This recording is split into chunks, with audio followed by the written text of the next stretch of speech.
Welcome to Grace Fellowship Baptist Church Wednesday evening Bible study for Wednesday, May 31st, 2023. We are in 2 Samuel chapter 19. At the end of chapter 18, we left the middle of the battle, the end of the battle. Absalom had been killed. David had been told. He went into mourning. And he went to the upper room over the wall to be in private, to mourn for the death of his son. And beginning verse 1 in chapter 19. Joab was told, "The king is weeping and mourning for Absalom, and the whole army, and for the whole army the victory that day was turned into mourning, because on that day the troops heard it said, the king is grieving for his son. The men stole into the city that day as men steal in who are ashamed when they flee from battle. The king covered his face and cried aloud, 'Oh, my son Absalom! Oh, Absalom, my son, my son!' Then Joab went into the house to the king and said, 'Today you have humiliated all your men who have just saved your life and the lives of your sons and daughters and the lives of your wives and concubines. You love those who hate you and hate those who love you. You have made it clear today that the commanders and their men mean nothing to you. I say that you would be pleased if Absalom were alive today and all of us were dead. Now go out and encourage your men. I swear by the Lord, if you don't go out, not a man will be left with you by nightfall. This will be worse for you than all the calamities that have come upon you from your youth until now.' So the king got up and took his seat in the gateway. Then the men were told, 'The king is sitting in the gateway,' and they all came before him."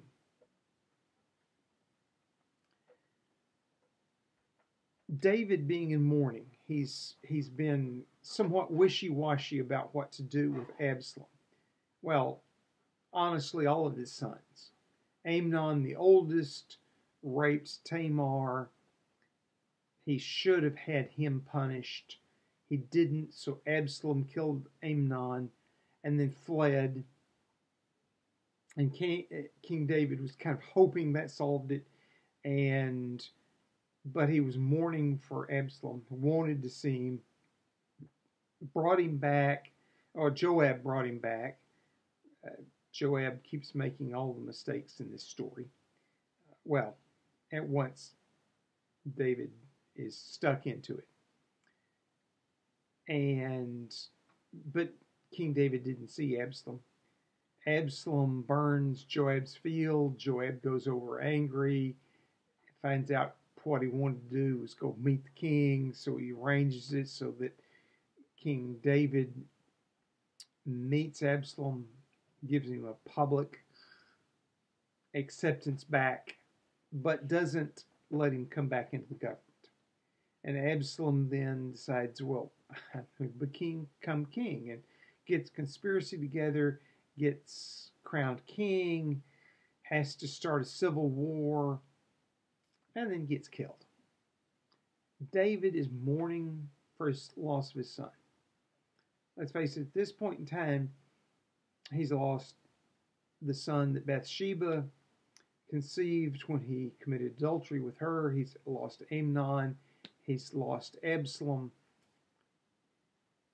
Apparently, he's lost other sons, because there are some sons mentioned that, this son was born in this place, and they're never mentioned again. And they should have been adult men that would have been involved in this. He loves his family. He loves and he can't do justice to his sons. He knew the right thing to do to Amnon was take him out and have him stoned. He knew the right thing to do with Absalom is have him put on trial for murder and execute him. He did not do those things, and so the problem keeps growing. And he's mourning for his son because he loves his son. He didn't really want to have to punish him, but God did. And now And the thing is, the people take it wrong. The people think that because the king is mourning for his son, the king would rather Absalom be on the throne. We'll learn later when David has Solomon come to the throne that that's not the case. If David had wanted Absalom on the throne, he would have simply commanded, bring him in here, let's have the priest anoint him and set him on my throne, and I'll be King Emeritus, or whatever they wanted to call it, and he wouldn't have been king anymore. He wouldn't have abdicated so much as just promoted his son to the position. He's not mourning that Absalom isn't king and that he is, but that's the way the soldiers take it. He is a father grieving the death of his son.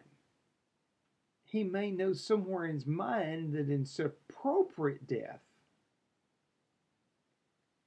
but he did not want to see Absalom killed. He probably doesn't know what he wants with Absalom. He wants Absalom to somehow go back in time and not commit all those sins and just be a normal son. Well, that's not an option. He knows the right thing to do to an insurrectionist. He just doesn't want to do it. He does not want to have to hurt his own family. Joab does the right thing, but disobeys the king's command. But Joab also gives David this little speech in which he states truth to David. You need to do that. The people think you're winning as a loss, and that will be worse for you than if you had lost. They've risked their lives to protect you, and now you're mourning that you won. You need to go sit out the gate and have everybody see that you're accepting your kingship. And so he goes and sits in the gate,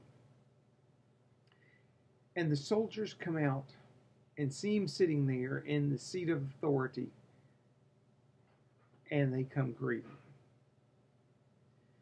So Joab talks sense to David. David goes and accepts sitting in that seat of authority that the king should be sitting in. And the people publicly see him sitting there and recognize that he's accepting the responsibility of being their king again. That he recognizes he won the battle. The people are probably conflicted. Is he mourning the death of his son like a father should? Is he grieving that Absalom's not king, that they won? It'll take some contemplation for people to figure it out that King David still means to be king, still means to do that job, but he loved his son. He hated to see his son in rebellion. We hate to see our children in rebellion. We want to solve the problem for them. David wanted to solve the problem for Absalom. The problem is you couldn't solve Absalom's problem because Absalom's problem was a heart problem. He was wanting something that God wasn't going to give him. God was going to give the king to one of the other brothers, and not Absalom, and not Amnon. God was working this out so the right brother got to be king. There's other brothers that have better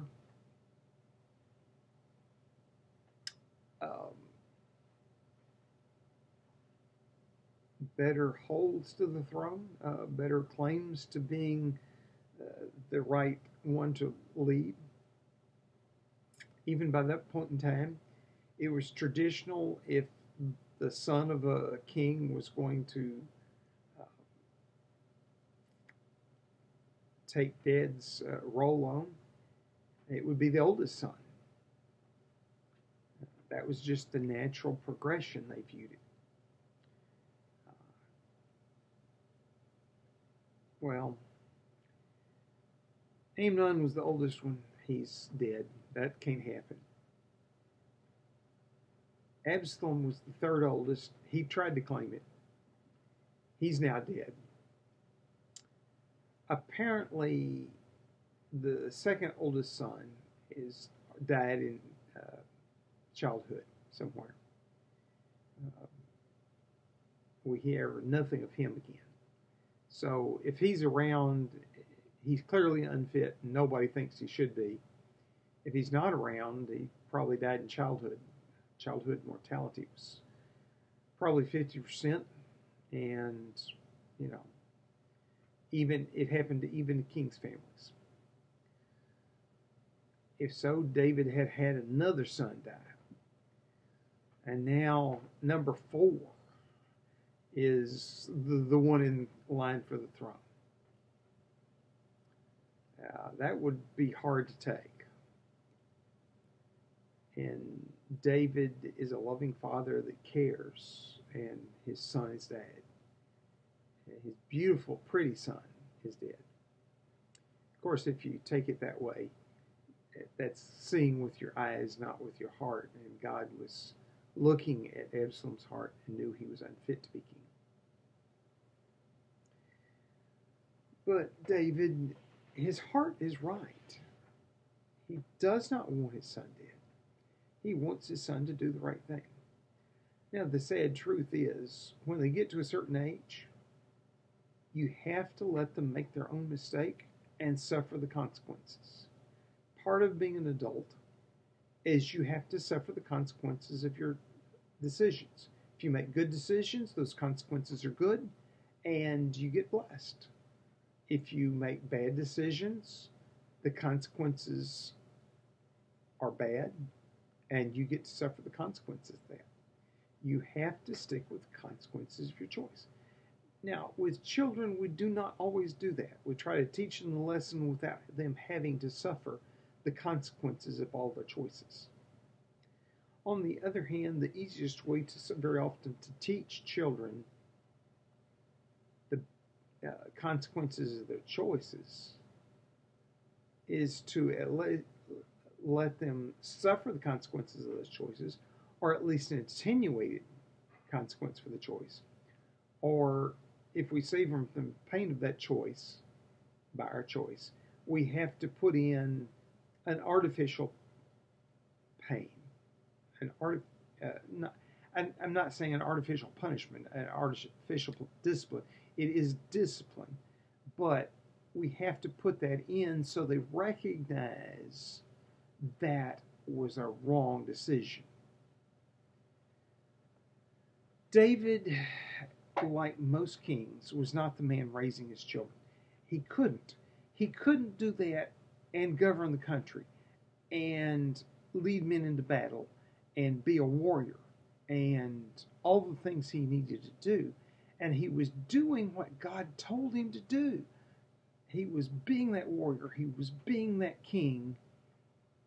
And he was trusting his wives to raise them and royal advisors to father his sons, and for his influence in the court to influence them indirectly. Unfortunately, David did not have the wisdom to set up the right advisors to do that. And Absalom, his mother, was from Geshur, from the royal house of Geshur. And she taught him to do things the way it was done in that country, which was not the way God wanted kings in Israel to function. God may or may not have wanted Absalom to rule, because Absalom may have been easily tempted by the false gods of Geshur. and would have imported that kind of worship into Israel. Because he did spend time in his other half of the family while he was in exile. A self-imposed exile, but exile.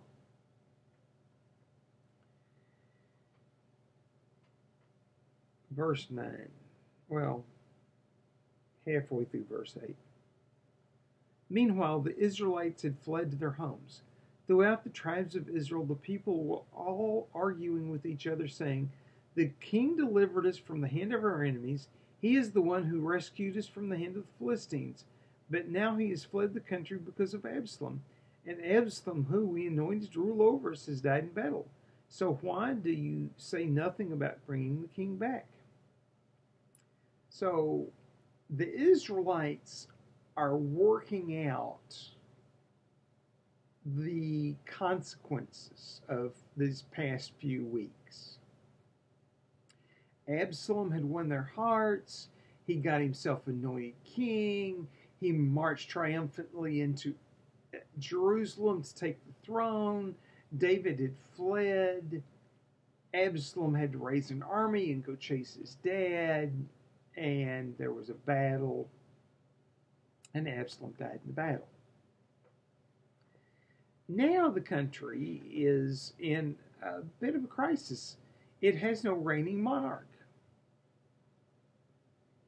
David's not in Jerusalem. He's not on the throne. Absalom, who they preferred, is dead. He can't be king. And, you know, when they think about it, they realize the logical course of action is bring David back as king, because he's been a good king. He is king. And all we got to do is bring him back. Don't anoint another one and create more civil war. That was bloody and that hurt. Verse 11.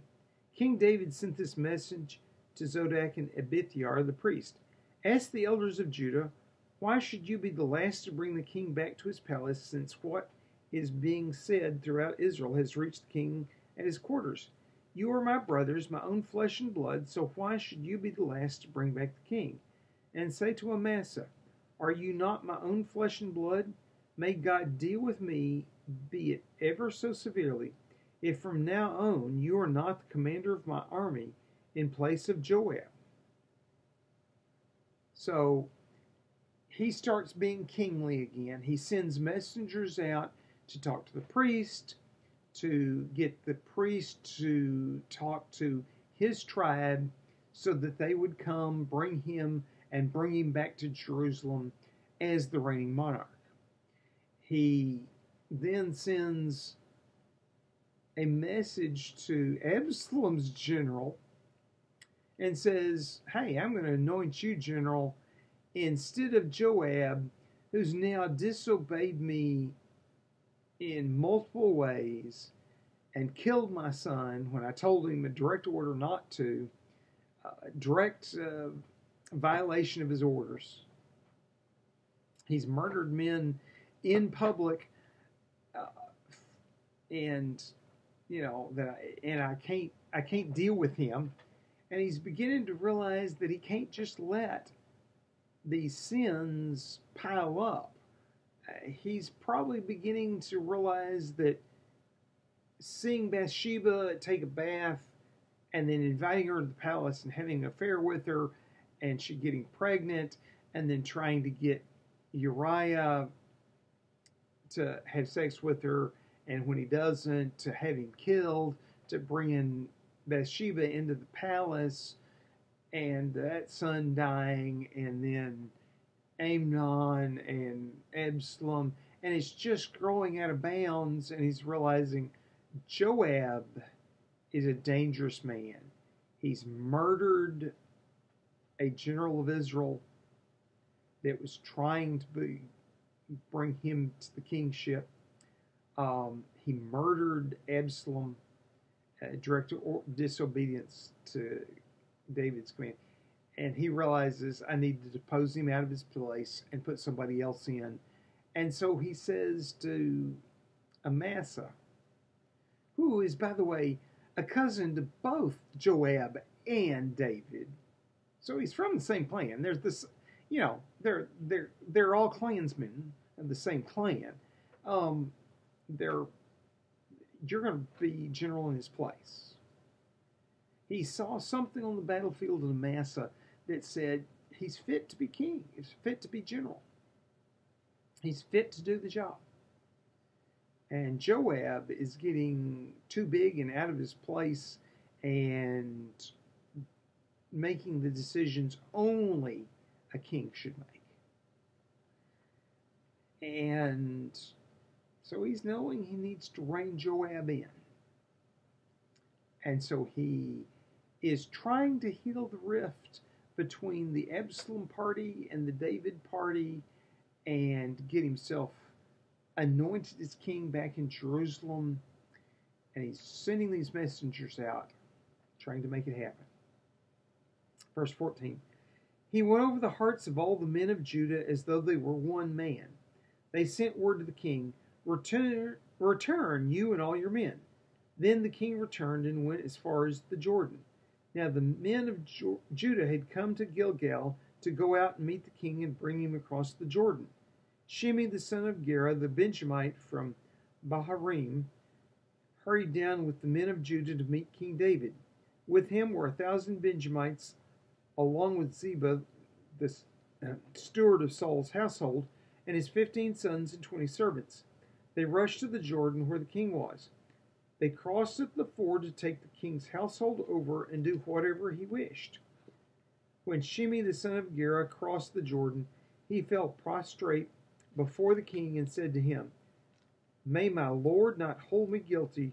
Do not remember how your servant did wrong on the day that my lord the king left Jerusalem.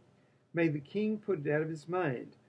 For I, your servant, know that I have sinned, but today I've come here as the first of the whole house of Joseph to come down and meet my lord the king.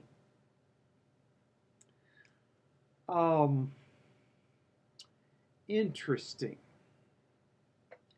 He realizes he made a grave mistake, that what he did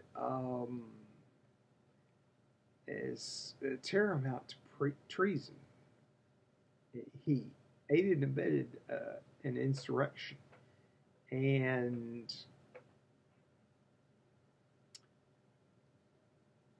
when we first met him, he said he was from Benjamin and he was from Saul's family. Now he's saying he's the first of Joseph to bring David back. The simple explanation is he married into Saul's clan and went to live with Saul's clan. And he's devoted to Saul. Since other Benjamites were there to bring him back across, and Ziba, who had gotten in good with King David as King David left, has become the steward of Saul's household, of everything he owned. And Mephibosheth, Saul's son, or actually Jonathan's son, Saul's grandson, isn't going to get his inheritance. And apparently Ziba has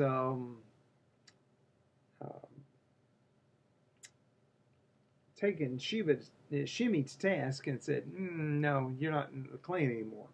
We're kicking you out. You need to go back to your clan. And so Shimei is taking this opportunity to switch tribes back to his original tribe and pretend, I know I made a serious mistake, please forgive me. And in a sense, David does, but then try to insinuate that he represents the tribe of Joseph to bring the king back. He's trying to reverses bad politics. At least he had the sense to come meet David and say, I've sinned. David is going to realize that when he went to God and said, I've sinned, God forgave him. There was consequences, but God did not kill him. Shimei, yeah, he was part of the insurrection, but he actually didn't kill anybody. He may have done some minor damage, but stuff that heals. It's more an embarrassment than anything. Here in America would say he's practicing his freedom of expression, free speech. Wasn't a political right in that day. But David also recognizes that he's just venting his opinion. He's not really, if he had been intent upon making sure there was a regime change, he would have been attacking with something other than stones. And he would have been probably coming after David directly and trying to kill David. And if he had done that, then Absalom would have succeeded by default, the way David succeeded in this little civil war, because the other king died. Now, the men of Judah, that's the tribe that King David is from, they went to the Jordan. They went prepared to bring him back across the Jordan and get him back into Israel proper. Where David and Absalom fought their war was in Israelite territory, but the logical way to come back, as you come back, was not go winding through the hills where there's not good roads and it's basically cattle paths and trying to get a bunch of people through. You went south out of Israelite territory into Edomite territory, which is a vassal state of Israel, so it's reasonably safe. David could call on garrison soldiers there if he needed to. He had that authority. And then come across at the fords of the Jordan that goes up to Jericho. So that's what he's doing. And the men of Judah go to the edge of their territory, Jordan, to bring him back into Jordan, into Judah's territory, to bring him back to Jerusalem. Distance-wise, it's the roundabout route, but it's the short route for the men of Judah, and it's the easy route to cross the Jordan. At Jericho, there was a place where the Jordan had piled up rocks and basically flowed through the rocks, unless it was the spring flood, most of the time.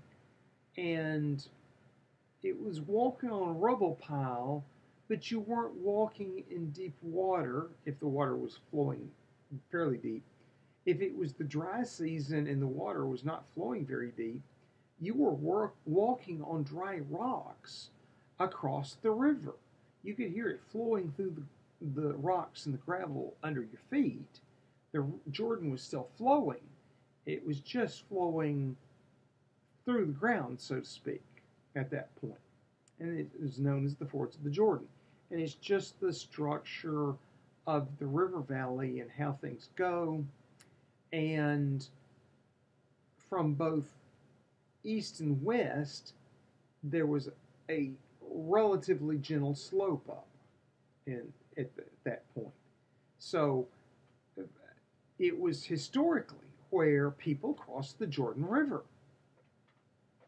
And if you controlled that place, which Jericho overlooked that hill, overlooked that place in the valley, Um, it was the city that guarded the fords of the Jordan.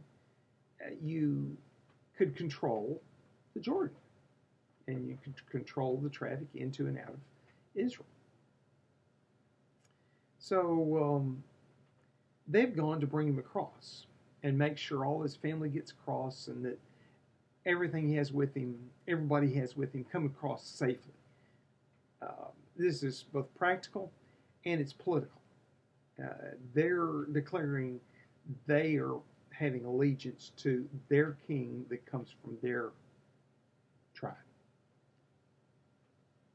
Now, when Absalom and David were facing each other, they were probably highly split because, oh, they're both from the same clan, they're both from the same tribe, from our tribe, and, you know, doesn't matter who is on the throne, we're going to come out ahead.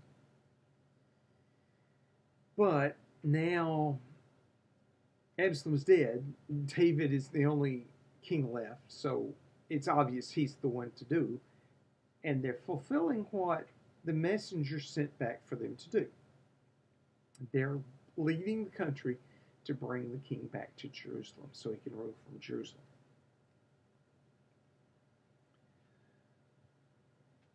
Verse 21. Then Abashi, the son of Zeruiah, said, "Shouldn't Shimei be put to death for this? He cursed the Lord's anointed." Now, Abishi, when Shimei was doing it the first time, also wanted to kill him. Said, "Just let me." I mean, apparently Abishi has this thing for Shimei. He wants him dead. He wanted him dead when they were leaving Jerusalem. He wants him dead now that they're coming back. David had to shut him down the first time and says, what if the Lord told him to curse me? Then you're posing God if he does. And if God didn't tell him to curse him, then God will bless me for this. Verse 22. David replied, "What do you and I have in common, you sons of Zeruiah?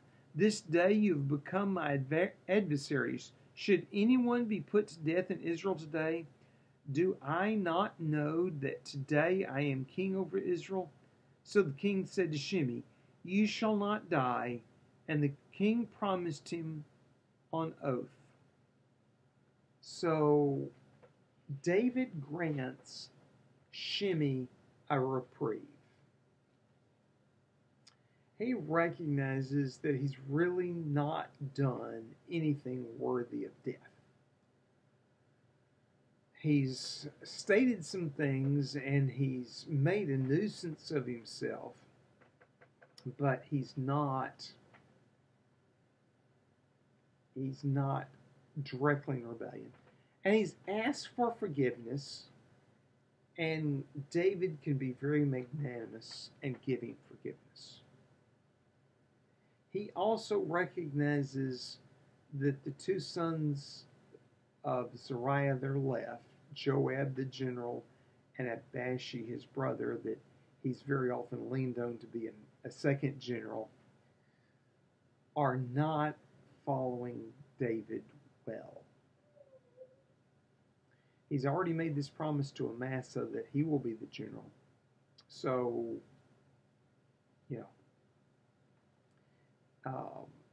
it needs to happen. And he recognizes that Joab and Abashi, their bend, the way they want to run things, is the wrong way to do it.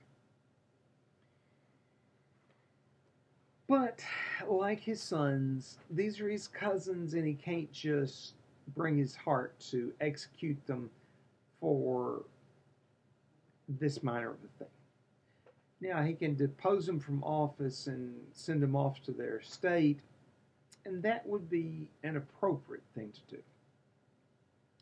Executing for this would be actually overkill. But he sees that they need to be out of the office. He needs to have somebody else leading the army. He forgives Shimei. Verse 24, Mephibosheth, Saul's grandson, also went down to meet the king. He had not taken care of his feet, or trimmed his mustache, or washed his clothes from the day the king left until the day he, uh, returned safely. When he came from Jerusalem to meet the king asked him, "Why didn't you go with me, Mephibosheth?" He said, "My lord the king, since I, your servant, am lame, I said I will have my donkey saddled and will ride on it so I can go with the king. But Ziba, your servant, betrayed me, and he has slandered your servant to my lord the king. My lord the king is like an angel of God, so do whatever pleases you. All my grandfather's descendants deserve nothing but death from my lord the king, but you gave your servant a place among those who sat at your table. So what right do I have to make any more appeals to the king?" Now, Mephibosheth actually recognizes that he has been honored greatly. Um, he tells the truth. Ziba lied about me. He slandered me, but I have no place, no standing to demand anything of you. You've been being generous with me, and as the grandson of the prior king, it's perfectly within your right to kill all the males in his household, including me, and here you've made me one of your advisors. I was just too slow to get out of Jerusalem, and by the time, I was ready, you were gone, and, Ziba lied about me, but, he's basically saying, whatever Ziba did, I'm not upset with Ziba either. I can't do the work he does. He needs to do that work. I'm being honored way beyond what I should be, just sitting at your table eating and getting to give advice to the king. I mean, that's a big deal. And he's getting to do it even though he had no standing to do anything or ask any favors of the king. And David's given them to him. Verse 29, the king said to him, "Why say more? I order you and Ziba to divide the fields." So David makes a fair judgment. Okay, yeah, I said Ziba could have it all, but you weren't really in rebellion, so you and he settle it and divide them up. He doesn't say how to divide it up. He just says, y'all do it. Verse 30, Mephibosheth said to the king, "Let him take everything now that my lord the king has arrived home safely." Barzillai the Gileadite also came down from Rogelim to cross the Jordan with the king and to send him on his way from there. Now Barzillai is a very old man, 80 years old. He had provided for the king during his stay in Mahanaim, for he was a very wealthy man. The king said to Barzillai, "Cross over with me and stay with me in Jerusalem, and I will provide for you." David is being very generous here. Hey, you came at the right moment with the right goods, and yeah, I realize you're a wealthy man. You were taken out of your abundance, but you didn't have to. You could have sat at home and said, did God take care of him or somebody else take care of him? I'm staying out of this. But you clearly made a choice to back David and not Absalom and provide David's weak point. And he hears the king's coming back, and he comes to, see the procession, and David's offering him this same great offer that he's been having Mephibosheth do since he's found Mephibosheth. Is you can sit at the king's table and be my advisor and hear about all that goings on in the kingdom. You can be part of the court. He's offering him a step up in life. Sounds like a great deal for just a little food, right?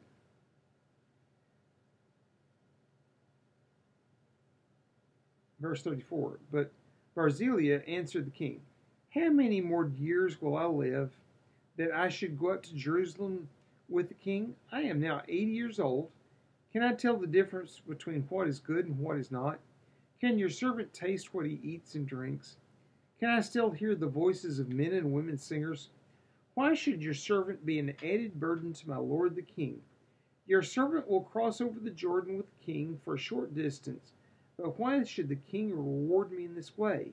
Let your servant return that I may die in my own town near the tomb of my father and mother. But here is your servant Kimham. Let him cross over with my lord the king. Do for him whatever pleases you. The king said, Kimham will cross over with me, and I will do for him whatever pleases you, and anything you desire from me, I will do for you. Now, we know from a different place in Scripture that Kimham is Barzillai's son. So he's basically offering, hey, my son can go to court for me, and you can honor him. The obvious parallel is David wanted Jonathan at his court, not the son Mephibosheth. But when he found Mephibosheth, that's the only person in Saul's family he could find, and okay, honor the son for what the father did, and this is the same thing. And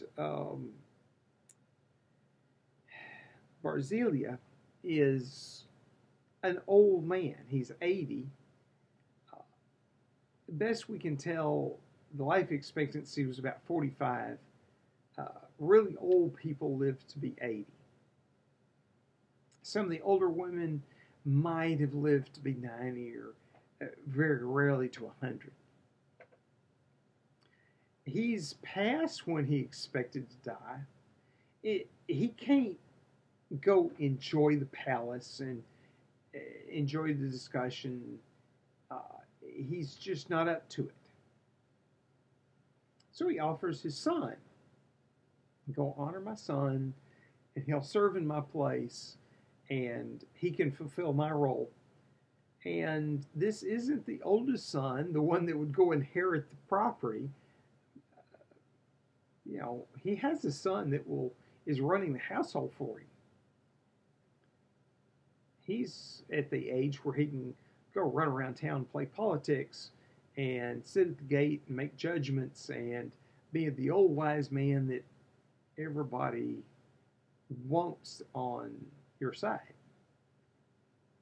And let his son that is actually doing the work of managing the farm do that. Well, he sends a younger son up to be with King David. Good solution all the way around.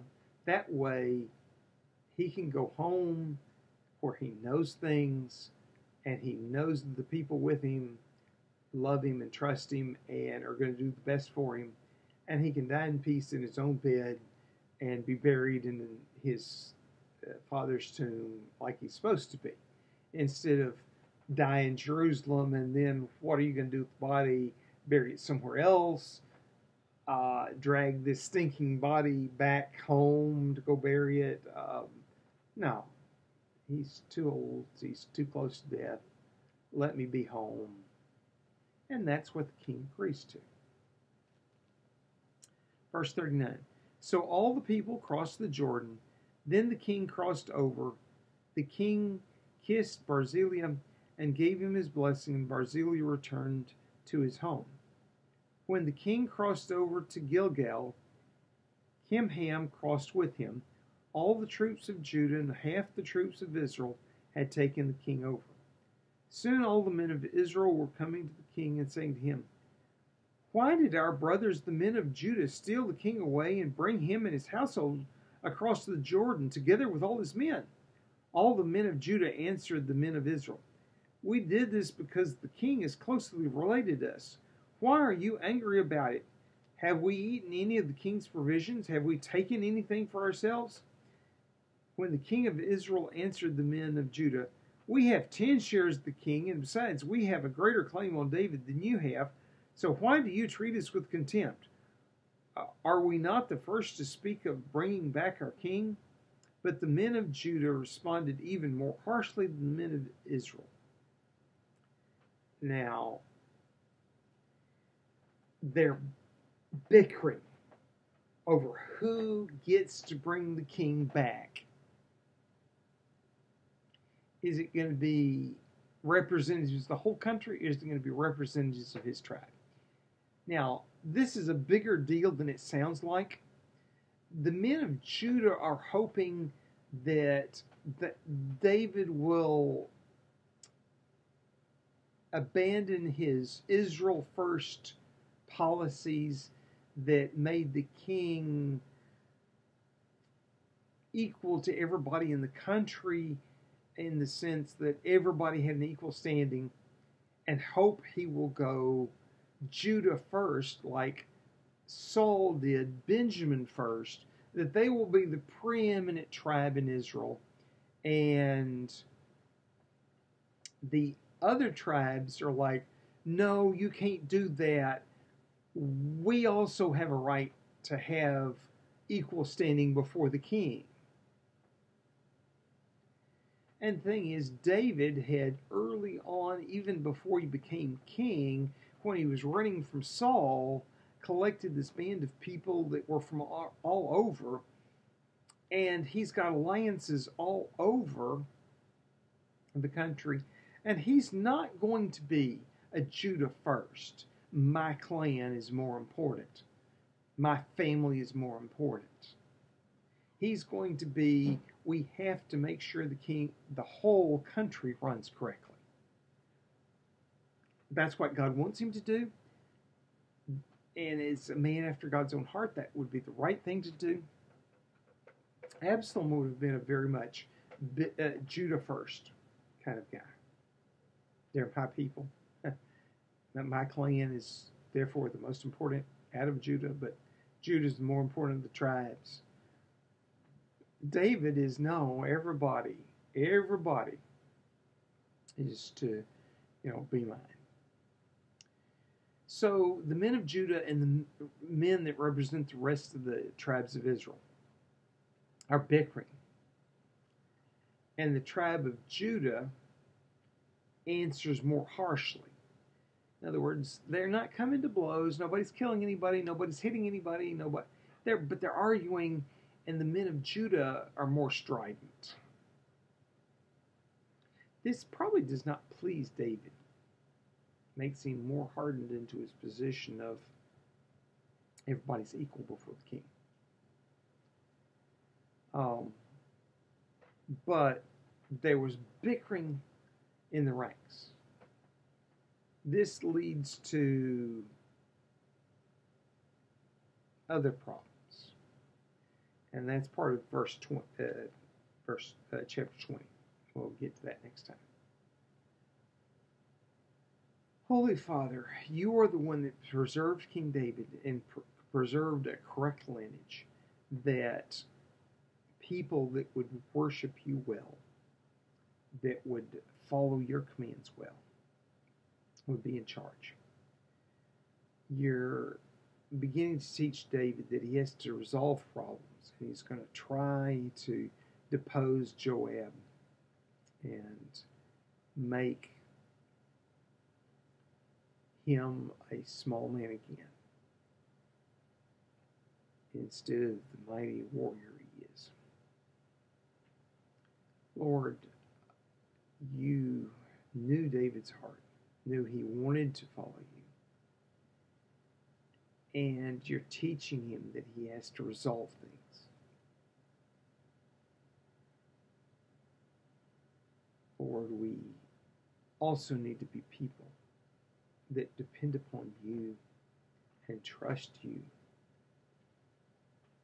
that we will resolve things even when it's hard, like deposing your cousin or killing your son because he's murdered his other brother, or killing a son that should be reigning on the throne because he raped your daughter.